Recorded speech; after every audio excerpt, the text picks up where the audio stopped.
Hello everyone, welcome back to my channel. Today I will discuss with you about the topic hypokalemia. Hypokalemia. So, if we break this word into different parts, like hypo means decrease in the level, cal word means potassium, emia word means related to means blood. Okay मतलब कि अगर कहीं भी ईमिया word use होता है, ठीक है, like जिसे हम पढ़ते हैं अनीमिया, ठीक है, अनीमिया में भी ईमिया लगा है, पॉलीसाइथीमिया पढ़ते हैं हम, या थैलेसीमिया पढ़ते हैं हम, तो मीन्स ये सारे जो ईमिया वाले वर्ड्स हैं these are related to the blood. Okay, so अगर हम इस पूरे टर्म को ठीक है, जस्ट अ मिनट, हाइपोकैलीमिया, ठीक है, अगर हम इस पूरे टर्म को कंबाइन कर दें, मीन्स डिक्रीज़ को भी, पोटाशियम को भी और ब्लड को भी, ठीक है, अगर हम इन तीनों वर्ड्स को कंबाइन कर दें तो हमें क्या मीनिंग निकलता है, इसमें से क्या निकल के आता है, तो आता है there is a decrease in the level of potassium in the blood. ठीक है, hypokalemia means decrease in the level of potassium in the blood. Okay, so अब इसका जो है नॉर्मल वैल्यू है वो हमें पता होना चाहिए पोटाशियम का, ठीक है, that is 3.5 to 5 milliequivalent per litre. ठीक है, अब मैक्सिमम बच्चों को ये वैल्यू तो पता होगी लेकिन बाद में यूनिट भूल जाते हैं, तो ठीक है, so always keep in mind this unit. ठीक है, यूनिट भी ज़रूरी होता है वैल्यू के साथ साथ. ठीक है, जब कभी भी जो हमारा पोटाशियम लेवल है उसका लेवल 3.5 से डिक्रीज़ कर जाए तो उसको बोल देंगे हम हाइपोकैलीमिया. अगर उसका पोटाशियम का लेवल जो है 5 मिली इक्विवेलेंट पर लीटर से इंक्रीज़ कर दे तो उसको बोल देंगे हम हाइपरकैलीमिया. क्लियर? ठीक है, सो नेक्स्ट अब हमें ये तो पता लग गया कि पोटाशियम हाइपोकैलीमिया क्या होता है, इसकी नॉर्मल वैल्यू क्या होती है. So next let's talk about it's causes, कि ऐसे कौन कौन से कॉज हो सकते हैं. ठीक है, तो सबसे पहले हम अगर बात करें एक्सेसिव यूज़ ऑफ डायूरेटिक्स, पहला कॉज है डायूरेटिक्स. ठीक है, डायूरेटिक्स में जैसे हम मैनिटॉल पढ़ते हैं, अगर किसी पेशेंट को जो है मैनिटॉल चला हुआ है तो क्या होगा, उसकी जो यूरिन आउटपुट है वो इंक्रीज़ हो जाएगी. ठीक है, यूरिन आउटपुट इंक्रीज़ होगी तो मीन्स जो उसके यूरिन में जो इलेक्ट्रोलाइट्स हैं, फ्लूइड इलेक्ट्रोलाइट्स हैं, वो एक्सक्रीट आउट हो जाएंगे. ठीक है, तो अगर एक्सेसिव यूज़ हो जाए डायूरेटिक्स का तो वो fluid and electrolyte imbalance cause कर सकता है. ठीक है, they can also lead to hyponatremia. ठीक है, तो फर्स्ट कॉज हमारा डायूरेटिक हो गया. दूसरा कॉज हो गया हमारा कुशिंग सिंड्रोम. एक डिजीज़ है कुशिंग सिंड्रोम. कुशिंग सिंड्रोम में क्या होता है, जो हमारा एल्डोस्टेरोन है, ठीक है, कुशिंग सिंड्रोम में क्या होता है, एल्डोस्टेरोन का लेवल जो है इंक्रीज़ हो जाता है. ठीक है, अब एल्डोस्टेरोन का फंक्शन क्या है, इसका फंक्शन है सोडियम और वाटर की रीएब्जॉर्प्शन करना. ठीक है, सोडियम और वाटर की रीएब्जॉर्प्शन करना. अब जैसे एल्डोस्टेरोन का लेवल इंक्रीज़ होगा ब्लड में, हमारी सोडियम और वाटर की एब्जॉर्प्शन इंक्रीज़ हो जाएगी. मीन्स हम सोडियम और वाटर जो है हमारी बॉडी में रिटेन होना स्टार्ट हो जाएगा, जिसकी वजह से क्या होगा, हमारा पोटाशियम का लेवल डिक्रीज़ हो जाएगा. ठीक है, that will lead to hypokalemia. ठीक है, that will lead to hypokalemia. ठीक है, नेक्स्ट हमारा अदर कॉज लाइक किसी को वॉमिटिंग हो, ठीक है, डायरिया हो, ठीक है, या फिर किसी को वूंड ड्रेनेज हो रही, मतलब वूंड से ड्रेनेज हो रही हो, मीन्स जहाँ भी हमारी बॉडी से फ्लूइड लॉस हो रहा, जिस भी कारण से फ्लूइड लॉस हो रहा हो, वहाँ पे हमारा इलेक्ट्रोलाइट का बैलेंस होता है वो इम्बैलेंस हो जाता है. स्पेशली हमारा जो पोटाशियम होता है वो ऐसे फ्लूइड एंड इलेक्ट्रोलाइट जहाँ पे भी इम्बैलेंस हो रहा हो उसके लिए बहुत ही ये सेंसिटिव होता है. ठीक है, सो जैसे अगर सपोज़ किसी को एक्सेसिव स्वेटिंग हो रही है जिसको हम डायफोरोसिस बोलते हैं, ठीक है, डायफोरोसिस हो रहा है तब भी हमारा पोटेशियम का लेवल लो हो सकता है. या फिर किसी को ऐसे AKD है या CKD है या अदर कोई रीनल डिसऑर्डर है तब भी पेशेंट को जो है हाइपोकैलीमिया हो सकता है. ठीक है, नेक्स्ट अदर कॉज क्या हो सकता है, लाइक जैसे डिक्रीज़ इनटेक हो हमारी पोटाशियम की. ठीक है, डिक्रीज़ पोटाशियम इनटेक. ठीक है, नेक्स्ट हमारा कोई ऐसी डिजीज़ कंडीशंस लाइक जिनमें जो है हमारा सेल जो पोटाशियम है आउटसाइड द सेल है उसकी इनवर्ड मूवमेंट हो रही हो, ठीक है। अब हम सबको पता है कि जो पोटाशियम है वो एक इंट्रासेलुलर इलेक्ट्रोलाइट है, मींस वो सेल के अंदर लाई करता है, ठीक है। अब कुछ डिजीज़ कंडीशन लाइक जैसे एल्केलोसिस हो गया या फिर हाइपर इंसुलिनिज्म हो गया, ठीक है। हाइपर इंसुलिनिज्म, अब इसका क्या मतलब है? नॉर्मली सबसे पहले हमें नॉर्मल चीज़ पता होनी चाहिए। नॉर्मली क्या होता है, ये हमारा सेल है, पोटाशियम जो है इंट्रासेलुलर जो है आयन है, कैटायन है, ठीक है। तो नॉर्मली क्या होता है कि सेल जो पोटाशियम है सेल के अंदर रहता है, बाहर हमारे अदर इलेक्ट्रोलाइट्स रहते हैं, लाइक सोडियम रहता है बाहर, ठीक है, ये हमारा बाहर रहता है। तो अब हमने क्या बात करनी है यहाँ पे, जैसे किसी को पेशेंट को मैंने एक वर्ड यूज़ किया अभी, हाइपर इंसुलिनिज्म, ठीक है, मतलब पेशेंट में इंसुलिन का लेवल इंक्रीज़ हो गया है। अब जो पेशेंट डायबिटीज़ मेलाइटस वाले होते हैं उनमें क्या होता है, उनमें हम इंसुलिन देते हैं पेशेंट को, ठीक है। तो इंसुलिन क्या करती है, हमेशा याद रखना, जो डायबिटीज़ वाले पेशेंट होते हैं उनमें डायबिटिक कीटो एसिडोसिस होने के सबसे ज़्यादा चांसेस होते हैं बिकॉज ऑफ इलेक्ट्रोलाइट इम्बैलेंस की वजह से, ठीक है, वो बाद में मैं आपको बताऊंगी, ठीक है। तो डायबिटीज़ वाले पेशेंट में क्या होता है, जो पोटाशियम होता है वो सेल के आउटसाइड जो है एक्स्ट्रा सेलुलर स्पेस में जो इकट्ठा होना स्टार्ट हो जाता है, जिसकी वजह से, अब इसका भी एक अलग पैथोफिजियोलॉजी है, वो मैं आपको बाद में समझाऊंगी, ठीक है।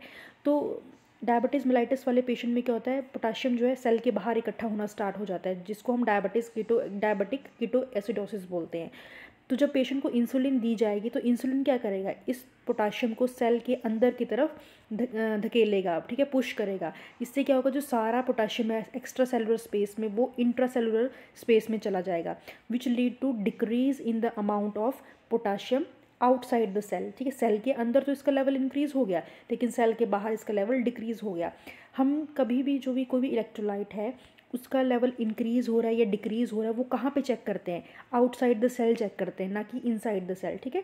मीन्स अब जब outside the cell potassium level decrease हो रहा है तो उसको बोल देंगे हम हाइपोकैलेमिया, ठीक है। ये तभी मैंने यहाँ पे आपको मेंशन किया कि हाइपर इंसुलिनिज्म की वजह से भी जो है हाइपोकैलेमिया हो सकता है पेशेंट को, क्लियर, ठीक है। नेक्स्ट हमारा जो है अदर लाइक जैसे डाइल्यूशन होगी हो बॉडी में, डाइल्यूशन किसकी वजह से, लाइक जैसे किसी को आईवी थेरेपी चली है, और आईवी थेरेपी कौन सी है, मतलब उसमें जो पोटाशियम का लेवल है वो डिक्रीज़ है, जिसकी वजह से जो बाकी इलेक्ट्रोलाइट्स है वो ठीक मतलब मेंटेन्ड हो गए, बैलेंस हो गए, लेकिन पोटाशियम जो है वो डिक्रीज़ हो गया, उसकी वजह से भी हाइपोकैलेमिया हो सकता है। नेक्स्ट वाटर इंटॉक्सिकेशन की वजह से भी हो सकता है, ठीक है, मतलब वाटर की टॉक्सिसिटी हो गई है अंदर, जिसकी वजह से वहाँ पे डाइल्यूशन ज़्यादा हो गई है, ठीक है। तो these are some causes of hypokalemia. Now next we will discuss about the assessment. अब कैसे हम असेस करेंगे कि पेशेंट को जो है हाइपोकैलेमिया हो गया है, ठीक है। तो सबसे पहले हम क्या करेंगे, एज अ नर्स हम उसके वाइटल साइंस चेक करते हैं, ठीक है। वाइटल साइंस में हम क्या चेक करेंगे, मेनली हम उसकी पल्स चेक करेंगे, बीपी चेक करेंगे, ठीक है। पल्स में हम क्या फाइंड आउट करते हैं, उसकी जो है वीक थ्रेडी पल्स आएगी, ठीक है। बीपी में क्या होगा, उसको ऑर्थोस्टैटिक हाइपोटेंशन होगी, ठीक है। और पेशेंट का जब हम कार्डिक सिस्टम असेस करेंगे तो वहाँ पे हम क्या करेंगे, फाइंड आउट करेंगे डिसअरिथमियाज क्यों हो रहे हैं, बिकॉज पोटाशियम का अगर हमें फंक्शन पता हो तो ये मायोकार्डियल एक्टिविटी जो होती है, कॉन्ट्रैक्टिबिलिटी होती है, उसमें उसको स्टिमुलेट करता है, ठीक है। मायोकार्डियल जो हमारी कॉन्ट्रैक्टिबिलिटी होती है उसको स्टिमुलेट करता है। अब अगर पेशेंट में पोटाशियम का लेवल कम है तो जो रिदम है एक हार्ट की, ठीक है, हार्ट अपने एक रेगुलर रिदम में वर्क करता है, ठीक है। जो हार्ट की रिदम है, ठीक है, मीन्स इसकी जो कॉन्ट्रैक्टिबिलिटी है वो डिक्रीज़ हो जाएगी, तो पेशेंट को जो है डिसअरिथमियाज हो जाएंगे, ठीक है। ये हमारा सीवीएस में आ गया, ठीक है। नेक्स्ट अगर हम रेस्पिरेटरी की बात करें तो रेस्पिरेटर में क्या होगा, पेशेंट को जो शैलो रेस्पिरेशन होगी, पेशेंट जो है डीप और शैलो रेस्पिरेशन लेगा, क्यों, क्योंकि जो हमारे इंटरकोस्टल मसल्स हैं वो वीक हो जाएंगी। अब इंटरकोस्टल मसल वीक कैसे हो सकती हैं, ठीक है, कैसे हो सकती हैं। अब अगर हमें यहाँ पे भी पोटाशियम का फंक्शन पता हो तो हम बता सकते हैं कि ये वीक होगी मसल्स, तो क्या होगा।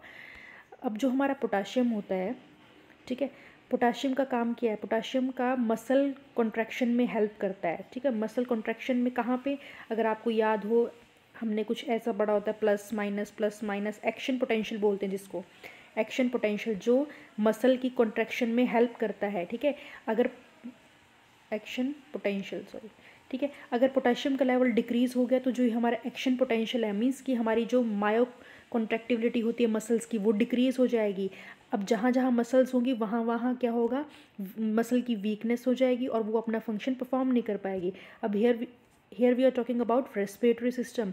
तो मसल की में वीकनेस होगी तो रेस्पिरेटरी की जो इंटरकोस्टल मसल्स हैं वो क्या, वो हो जाए, वीक हो जाएंगी, तो रेस्पिरेशन भी कैसे होगी, पेशेंट को डिफ़िकल्टी होगी ब्रीदिंग में, ठीक है। तो पेशेंट को क्या होगा, ब्रीदिंग डिफ़िकल्टी। ओके, सो अगर हम न्यूरोवास्कुलर सिस्टम की बात करें तो उसमें क्या होगा, पेशेंट को lethargy because of decrease potassium, ठीक है। मसल स्केलेटल मसल वीकनेस, ये मैंने आपको बता दिया स्केलेटल मसल वीकनेस क्यों होगी, ठीक है, पेशेंट को वीकनेस क्यों हो रही है वो मैंने आपको बता दिया। एक होगा इसमें पैरास्थीसिस, पैरास्थीसिस मतलब टिंगलिंग सेंसेशन फील होगी पेशेंट को, ठीक है, नमनेस फील होगी, और जो हमारे डीप टेंडन रिफ्लेक्सेस होती हैं वो डिक्रीज हो जाएंगी because of potassium. Clear with this. Next अगर हम जीआई की बात करें तो जीआई में क्या होगा, पेशेंट की जो एज आई टोल्ड यू जितने भी हमारी कॉन्ट्रैक्टिबिलिटी मसल्स की कॉन्ट्रैक्टिबिलिटी वो डिक्रीज़ होगी, जिसकी वजह से हमारी पैरास्टाल्टिक मूवमेंट, ठीक है, जो पैरास्टाल्टिक मूवमेंट थी वो भी डिक्रीज़ हो जाएंगी।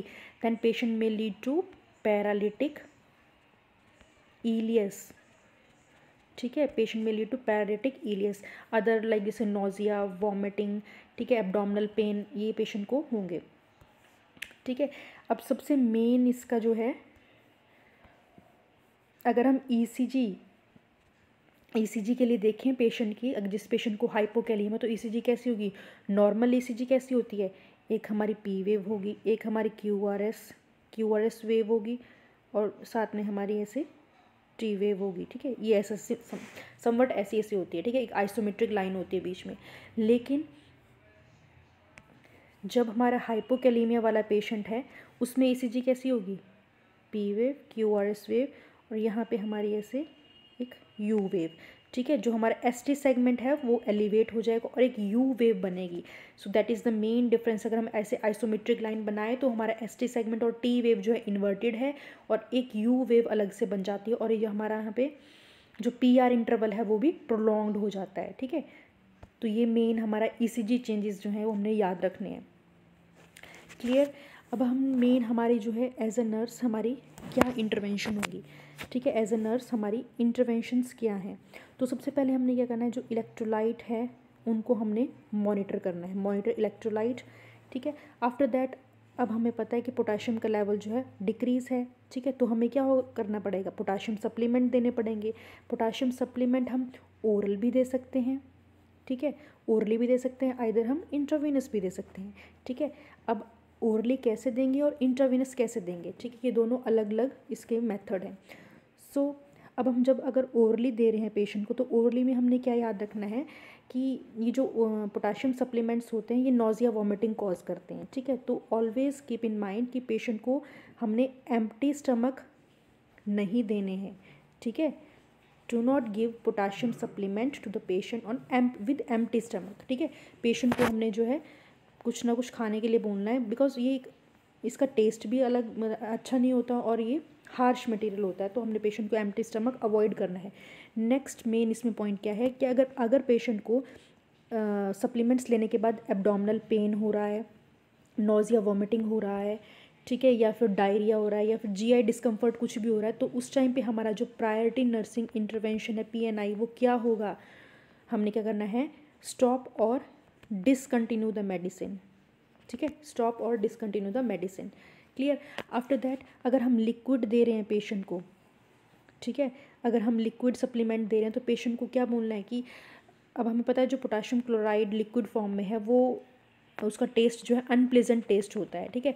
सो हमने पेशेंट को बोलना है take potassium supplement with juice, ठीक है, ताकि वो अनप्लेजेंट टेस्ट है उसको अवॉइड किया जा सके, ठीक है। अब जब अगर हम पेशेंट को जो है इंट्रावीनस दे रहे हैं, ये तो था हमारा ओरल लिक्विड में, अब इंट्रावीनस में देना है तो हमें हमेशा क्या ध्यान रखना है, ना ही हमने ये आईएम देना है, ना ही हमने ये सबक्यूटेनियस देना है, ना ही हमने ये आईवी रश देना है, ठीक है।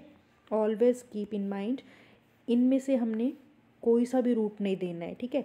देंगे तो हम इंट्रावीनस, लेकिन हम आईवी रश नहीं देंगे, ना ही सबक्यूटेनियस देंगे, ना ही इंट्रामस्कुलर देंगे।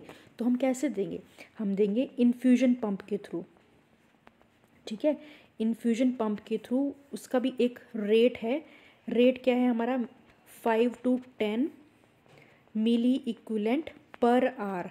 ठीक है, ये रेट हमेशा याद रखना है, पर आर। कभी भी हमने 10 से ऊपर जो है रेट इसका नहीं करना है। ठीक है, और हमेशा याद रखना है कि आईवी रश, इंट्रावस्कुलर, सबक्यूटेनियस हमने जो है नहीं देना है। ठीक है, अब नेक्स्ट है हमारा, जब भी हमने कभी भी डाइल्यूट करना है, पोटाशियम क्लोराइड सॉल्यूशन देना है, तो हमारे पास जो कंसंट्रेशन होनी चाहिए वो 1 मिली इक्विवेलेंट पर 10 ml होनी चाहिए। मीन्स अगर 10 ml हमारा NS है तो 1 मिली इक्विवेलेंट उसमें KCl होना चाहिए। ठीक है, इससे ज़्यादा कंसंट्रेशन नहीं होनी चाहिए। अब कुछ ऐसी हेल्थ केयर एजेंसीज होती हैं जो वो प्री पैक्ड जो हमारे पास मटेरियल सोल्यूशन बना के दे देते हैं। मीन्स हमें सोल्यूशन प्रिपेयर करने की ज़रूरत ही नहीं है। तो उस केस में हमने क्या करना है, जो हमारा सोल्यूशन है उसको हमने क्या करना है, सोल्यूशन को हमने इन्वर्ट करना है, मतलब उल्टा करना है, और उसको अच्छे से मिक्स करना है। ठीक है, मिक्स इट वेल। क्यों मिक्स करने से क्या होगा, जो हमारा पोटाशियम क्लोराइड है वो इक्वली डिस्ट्रीब्यूट हो जाएगा पूरी बॉटल में। ठीक है, पूरे जो बैग है उसमें इक्वली डिस्ट्रीब्यूट हो जाएगा। ठीक है, अदरवाइज़ अगर हम उसको उल्टा नहीं करते, उसको इक्वली डिस्ट्रीब्यूट नहीं करते, तो क्या होगा, डायरेक्ट एक ही साथ सपोज़ अगर बैग के किसी कॉर्नर पे इकट्ठा हो गया केसिल सारा, तो वो एकदम से पेशेंट की बॉडी में चला जाएगा और वो हार्ट के ऊपर उसका गलत इम्पैक्ट पड़ेगा। जो हमारी मायोकार्डिक एक्टिविटी है वो इंक्रीज़ हो जाएगी, that will lead to cardiac arrest. ठीक है, और ये जो केसीएल होता है ये एक हार्श मटेरियल है। ठीक है, जहाँ जहाँ से जिस वेन से ये जाएगा, होते हुए जाएगा, वहाँ पे ये पेशेंट को इरिटेशन कॉज करेगा। ठीक है, और हमेशा ये याद रखना है कि जो पोटाशियम जो हम KCl दे रहे हैं इसका लेवल जो है 20 से ऊपर तो होना ही नहीं चाहिए किसी भी हाल में, 20। ठीक है, ये जो रेट है इससे ऊपर नहीं होना चाहिए। ठीक है, वैसे तो हम 5 to 10 के रेंज में ही रखते हैं, मिली इक्विवेलेंट पर आर में ही रखते हैं। बट अगर किसी को बोला है 10 से ऊपर बोला है तो हमने जो है इससे ज़्यादा नहीं रखना है। ठीक है, अगर और किसी भी पेशेंट को 10 से ऊपर इसका रेट लगा है तो उस पेशेंट को हमने कार्डिक मॉनिटर पे अटैच करके रखना है। पेशेंट की जो कार्डिक एक्टिविटी है वो टाइम टू टाइम हमने असेस करनी है, बिकॉज ऑफ क्योंकि इसका ज़्यादा इफेक्ट हमारे हार्ट पे पड़ता है, मायोकार्डिकल एक्टिविटी पे पड़ता है। ठीक है, सो नेक्स्ट है कि अगर हम अब हमारा जो प्रायोरिटी नर्सिंग एक्शन है वो क्या होगा, अगर पेशेंट को जो है इन्फ्यूज़न लगा है, हमारा क्या है, हमने टाइम टू टाइम जो है उसकी जो आईवी साइट है उसको असेस करना है। ठीक है, असेस क्यों करना है, क्योंकि because of its harshness in nature, जो ये हार्श मटेरियल है इसकी वजह से पेशेंट को जो है फ्लीबाइटिस हो सकता है। ठीक है, फ्लीबाइटिस और इनफिल्ट्रेशन हो सकती है। तो इस चीज़ को अवॉइड करने के लिए हम क्या करेंगे, time to time IV site को असेस करेंगे। साथ में हम क्या करेंगे, अगर सपोज़ किसी को ऐसा इनफिल्ट्रेशन या फ्लीबाइटिस हो गया है तो हम क्या करेंगे, उस टाइम पे प्राइमरी नर्सिंग इंटरवेंशन क्या होगी, स्टॉप द इन्फ्यूजन। ठीक है, उस टाइम हम क्या करेंगे, स्टॉप द इन्फ्यूजन करेंगे। और साथ में हम पेशेंट की रीनल एक्टिविटी को असेस करेंगे, कैसे, by checking input and output chart. ठीक है, तो these are some points related to hypokalemia. I hope you all understood.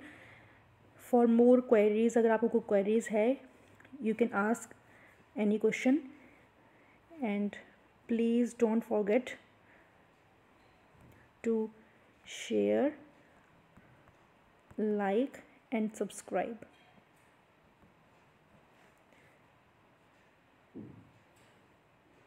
Thanks for watching.